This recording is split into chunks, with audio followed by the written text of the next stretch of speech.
Welcome back to our channel where we share updates and untold stories about Catherine, Princess of Wales and her royal family. Today we bring you some news: Buckingham Palace shaken by William's surprise announcement, Camilla and King Charles in tears. Buckingham Palace is in turmoil after Prince William's unexpected announcement about the future of the monarchy, leaving King Charles and Queen Camilla astonished. What is Prince William composed of? Why King Charles and Camilla are confronting profound emotional challenges? By Prince William's action. In this film, we shall uncover what transpired behind the Windsor door. It is not common for a single powerful remark or headline to cause real change in an institution that has been built on hundreds of years of tradition and ritual. It often happens in little steps, such a change in the tone of a comment, a change in duties, or a small gesture that is later recognized as important. Many people think that one of those more subtle changes is happening because of what has happened with the British monarchy recently. This transition means that the crown will appear different and be led by different people in the years to come. First, there's King Charles III, whose early reign has been made more difficult by serious health problems. Then there's his heir, Prince William, who has become more and more visible as the head of the family. Finally, there's Queen Camilla, whose role in that future has become a point of contention in a growing public and private debate. These people are all important to the tale. Witnesses said that what began off as a normal ceremony at Buckingham Palace led to a variety of events that made them question who really ran the House of Windsor. The important moment began with a statement that may have been made up by a senior royal aide. Someone said, "You're not the Queen, you're just the Queen's husband." It doesn't matter whether the comment was actually spoken out loud or only in corridors.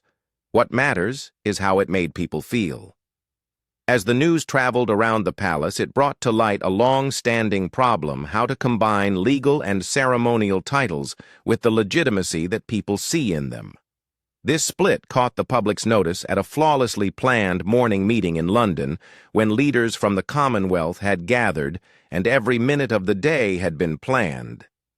Instead of a polished pageant, the event took a turn that looked little at the moment but huge by the time night fell. For royal ceremonies, they adopt a kind of dance called confined choreography. Every entry is timed, every posture is written down, and every speech is rehearsed until it is flawless. Details may appear inconsequential from the outside, but the staff has to think carefully about things like which sash will catch the light, which handshake will be photographed, and how the sovereign's robe will fall. Because symbols typically mean more than rules, even an extra breath that isn't written down might be taken as a sign.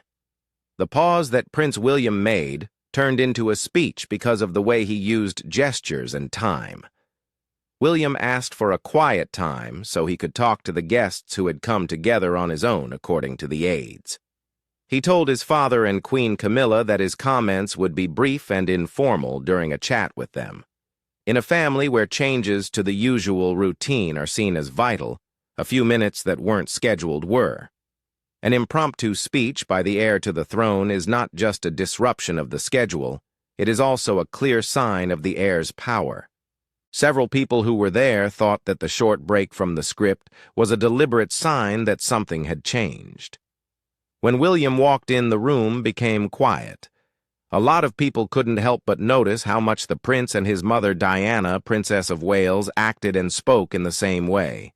People who saw the prince said he was calm and determined. A lot of people who came to that pulse used a method that combined determination, empathy, and directness. They didn't only see the Prince of Wales. They also observed how Diana's legacy lives on. Diana had been a big part of the changes that had happened in the company before. Now it appeared like her son may be making those changes in a new manner. He didn't start with a fight. He began with a tribute. He spoke on the idea of continuity, the burden of history on the crown, and the rituals that connect numerous countries into a symbolic government. He embraced both the monarchy's symbolism and the idea of continuity that it represents.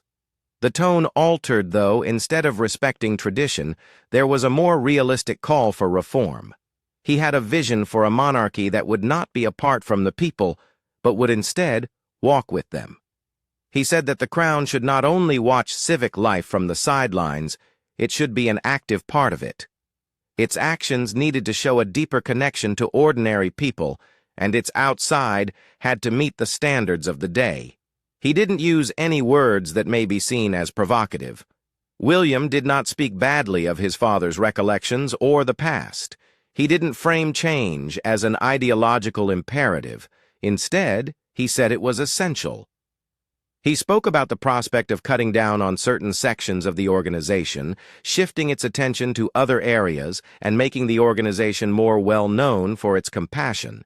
It seemed like a call for relevance, a modern monarchy that seemed less like an island of ceremony and more like a partner in public life. The announcements that came after that made the audience move from being shocked to being shocked again.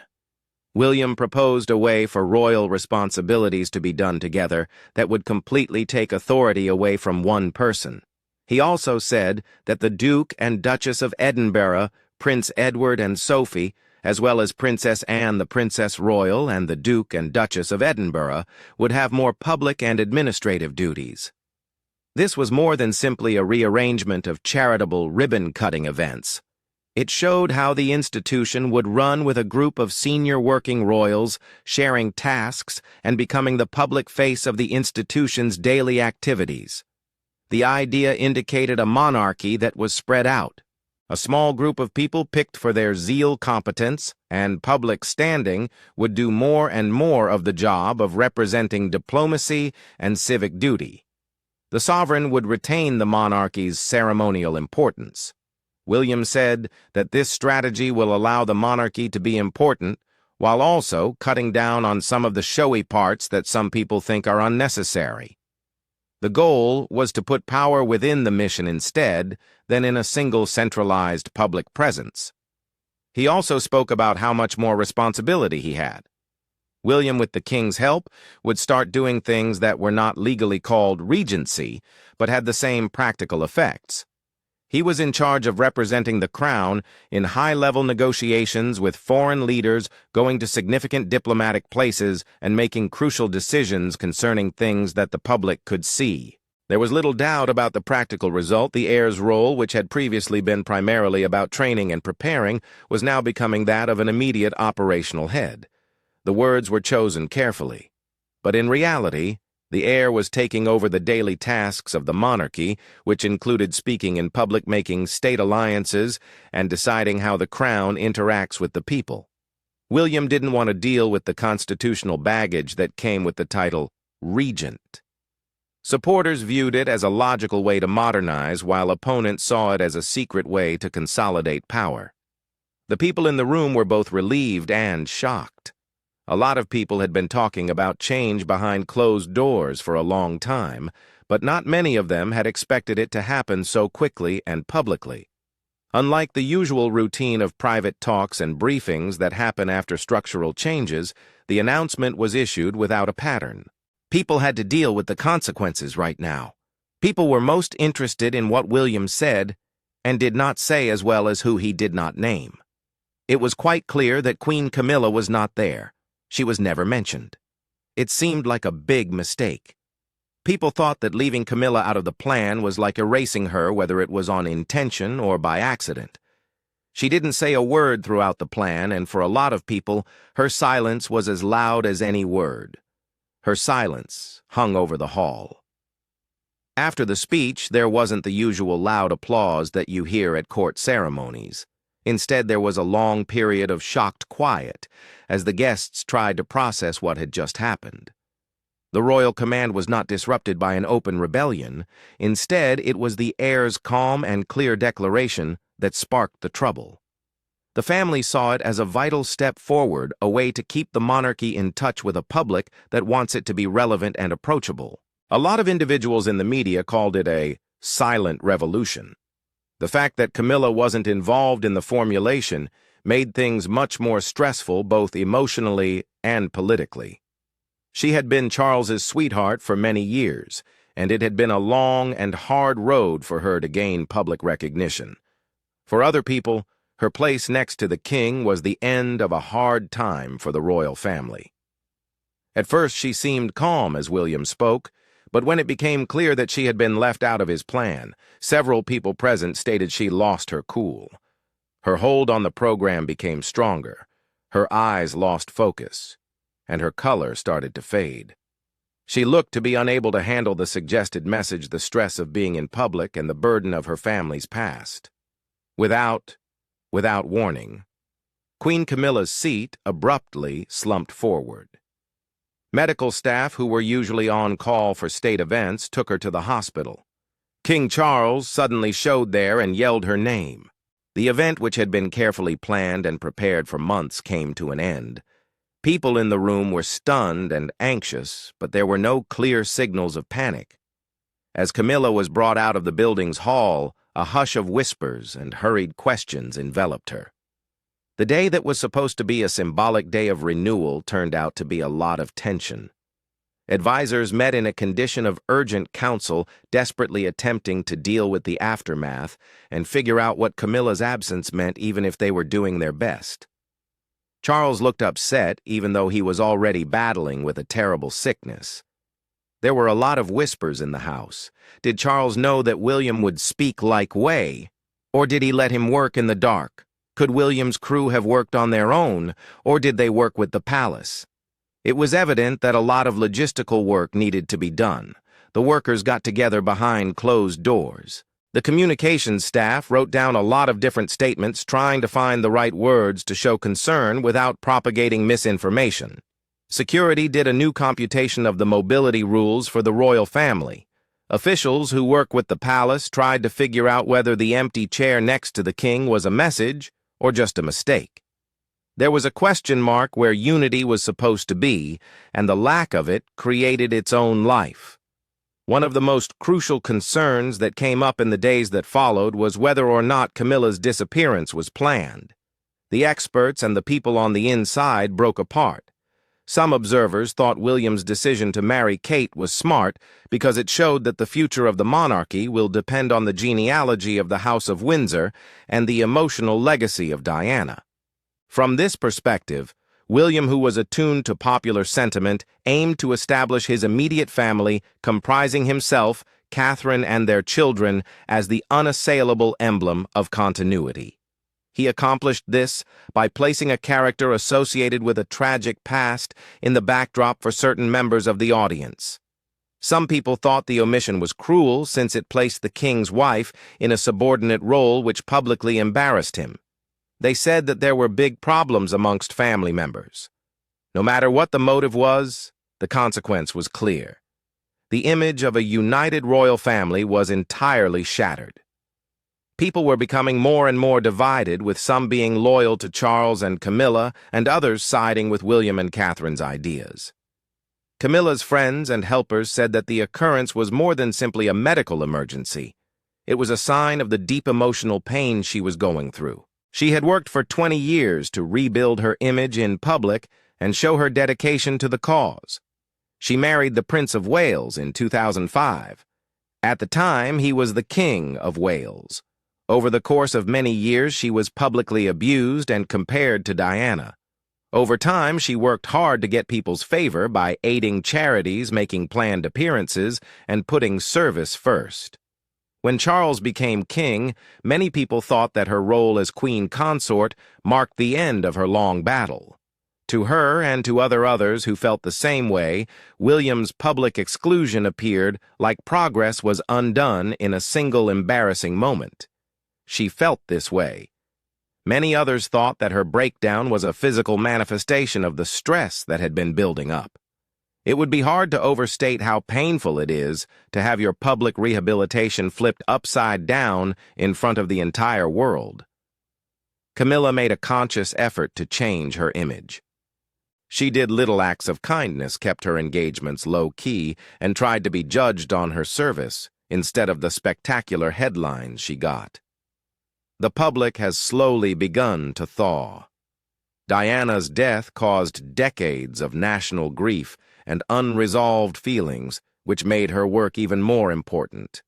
Seeing that fragile development that looked to be in danger because of one mistake brought up old wounds in the public's mind for the first time. William, on the other hand, seemed like he was stable. He went about his planned tasks for the day in a calm manner that showed he had thought about them. Many of his supporters saw his calmness as a sign of what a modern leader should be: dedicated, focused, and able to stay calm under pressure. He didn't use the circumstance for rhetorical effect, and he also kept the gear running. Critics said his calmness was cold and calculated, which might be regarded as a sign that he was willing to put institutional aims ahead of personal loyalties. That was the start of a chain reaction of questions that stretched out. How bad were the divisions within? Is it feasible that Camilla will be important in the future? How much of the king's real power did he keep? Even if the palace kept quiet about the family's problems, the vision of Camilla being carried away would always remain in people's minds. It became a symbol of a monarchy that was changing. Many people say that William's mother is the reason he does what he does. It is widely recognized that Diana had a lasting impact on him, especially since she stressed the need of human connection, used her position to draw attention to issues that had been ignored, and showed the moral strength of empathy. His public involvement in matters as mental health conservation and community resilience exemplifies this legacy and signifies a generational transition. A prince who sees the monarchy as a means for addressing challenges rather than just a stage for grandeur and ceremony. Diana's example changed what people thought royals could accomplish.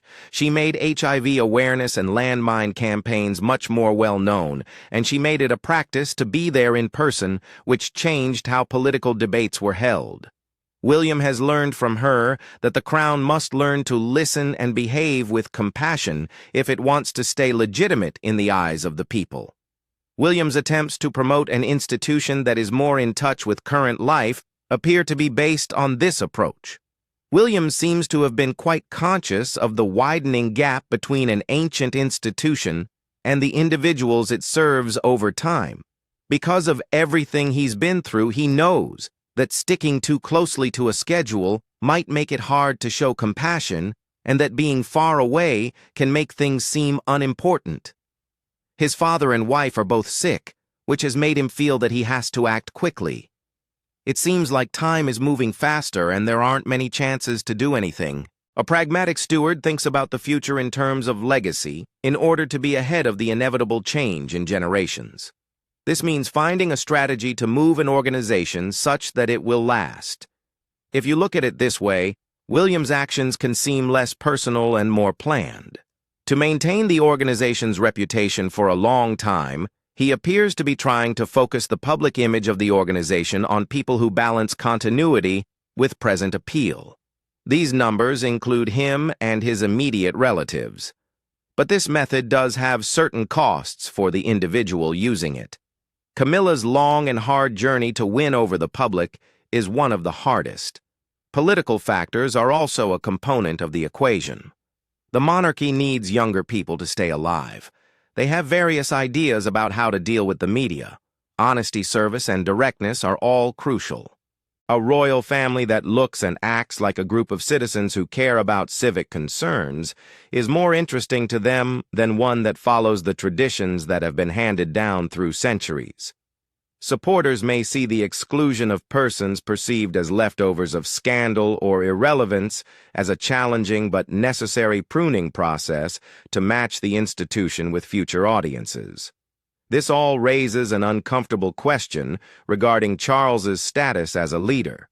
He was raised to be a custodian of tradition and spent his whole life getting ready to be the king.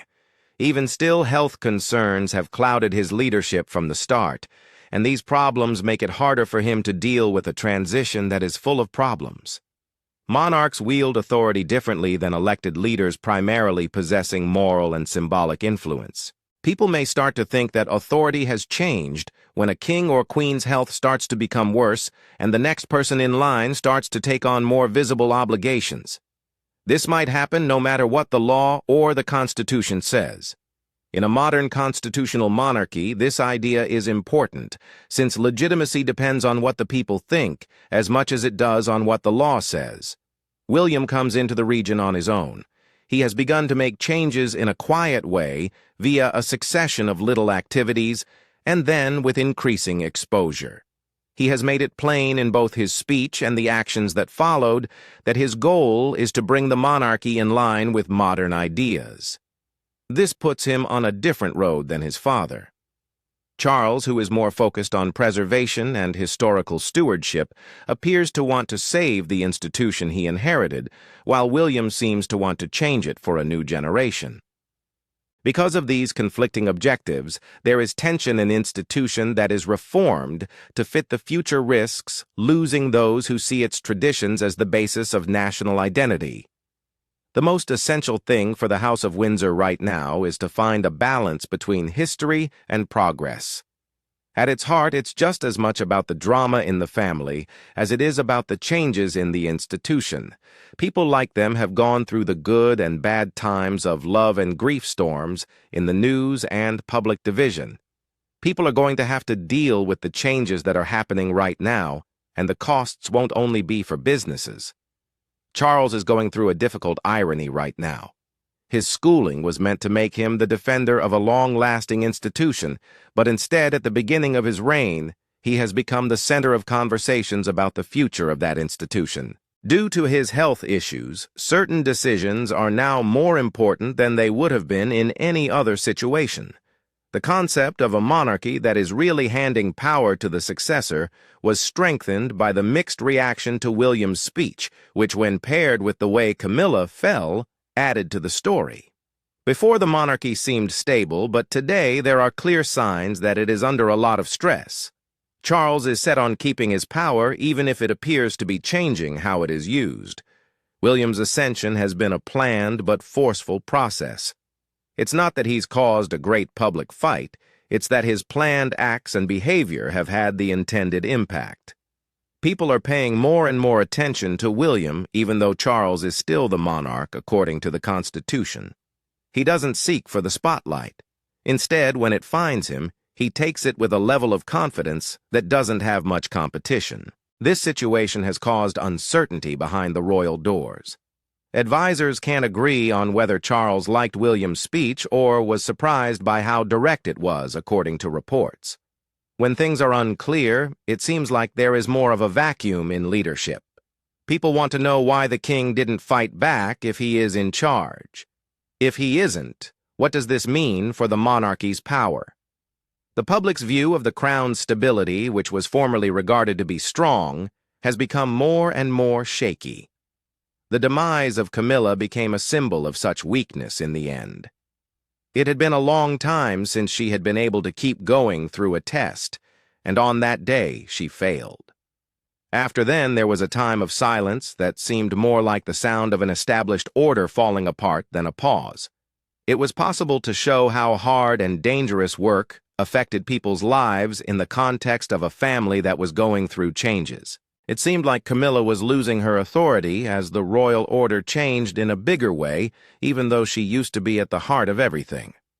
William's suggested changes are not just cosmetic. They show that there has been a big change in ideas, namely a monarchy that is open to new ideas, ready to change, and willing to alter some of the rules of ceremonies. To achieve this, you have to break down old structures and let go of certain traditions. These are things that generate fights, not only in the family, but also with other people. Some individuals are pleased about updating, while others are worried about losing something they care about. People like Camilla have been among of the most hurt by what happened just after. Others, however, said there were deeper issues, including a spirit that had been hurt by years of stress and feelings that had been kept within for a long time. Official reports said that her breakdown was caused by stress and fatigue. That interpretation is that she doesn't only represent for one consort, she also stands for a previous royal order that is being overtaken by the heir apparent's vision. Many people thought her collapse was the quiet end of a chapter. Within a few hours, pictures and videos of the occurrence spread swiftly throughout several social media sites. The private pain became a public show all of a sudden. People started using hashtags a lot, and there was a lot of talk. People were able to see their hopes and fears about the monarchy in the event which turned it into a mirror. People had different reactions, from feeling sorry for a woman who eventually broke down under the weight of being exposed to the point of view of a younger audience that an old system was crumbling apart in favor of something that was more important to them. "Diana paved the way for Catherine to shine" is a brief comment that has been going around online. This statement has become a shorthand for those who think William and Catherine will be the ones to lead the way in the future.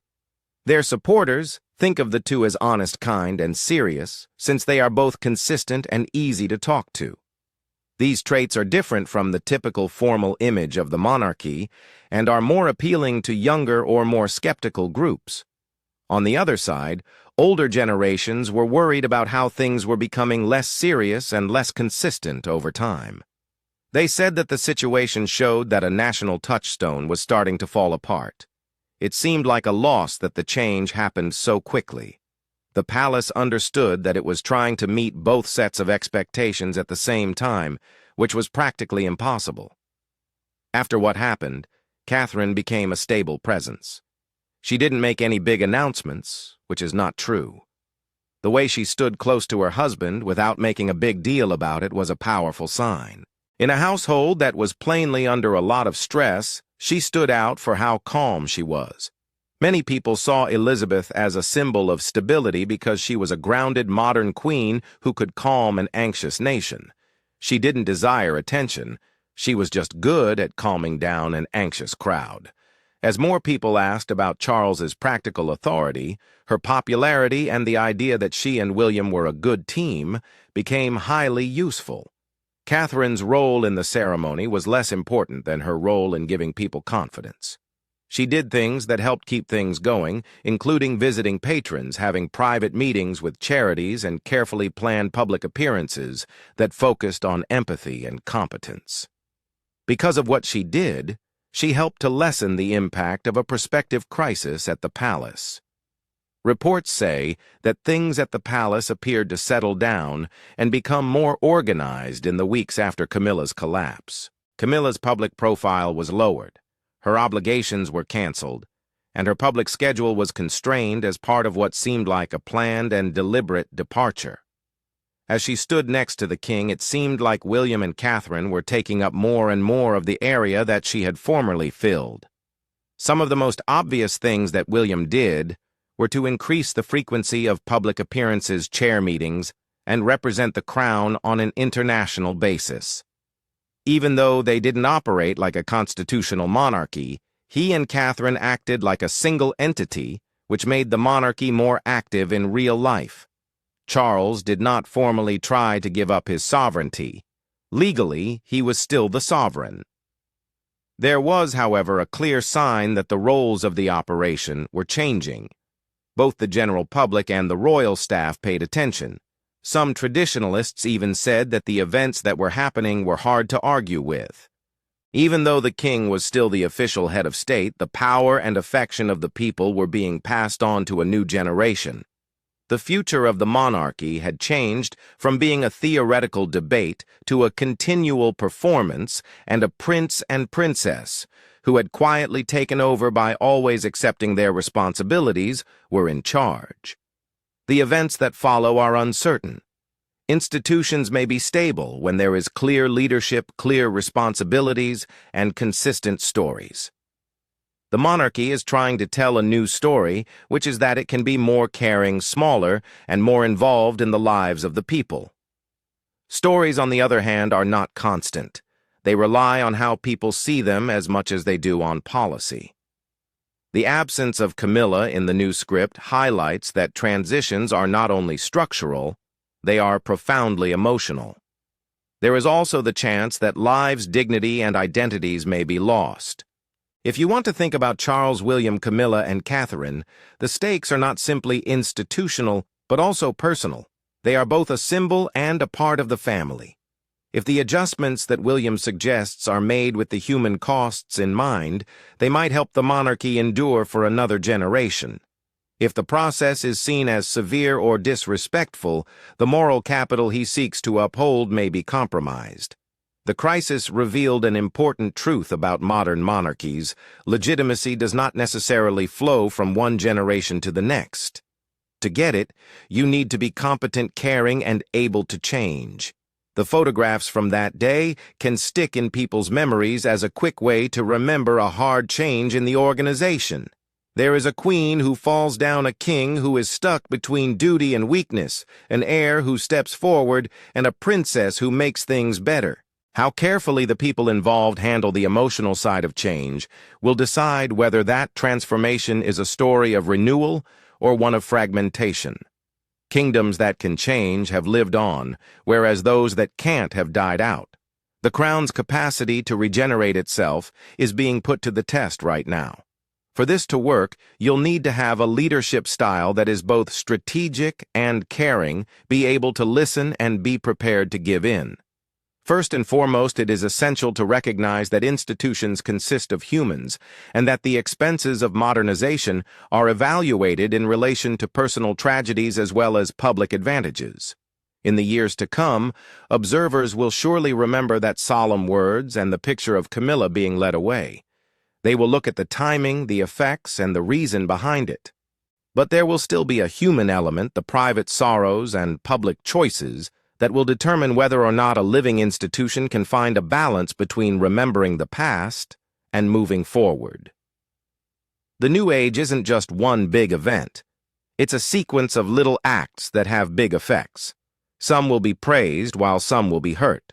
Not only will proclamations from state rooms tell the story of these years, but so will the more private and nuanced choices that demonstrate what type of monarchy Britain wants and what kind of family the royals are supposed to be.